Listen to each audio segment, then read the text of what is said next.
letto Antonino con gli sguardi del cuore, quelli che sono allergici alle banalità e alle superficialità senza anima, e per vivere sono condannati a riempirsi il sapere con i morsi vivi della verità. Ho letto Antonino camminando lì dentro e spesso inciampando sui miei stessi inciampi, sulle mie stesse capriole e su quella stessa malinconia angosciante che con la forza dei prepotenti ti dipinge e costringe la fatica della vita.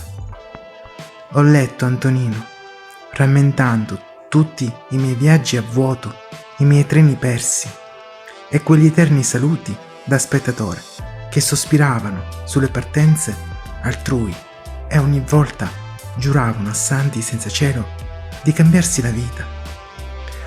Ho letto, respirato, mangiato, bevuto Antonino e lo stomaco ha protestato il dolore del cazzotto e aggrappandosi alla carezza ha poi scongiurato il riposo di una buona, discreta, almeno sopportabile salute.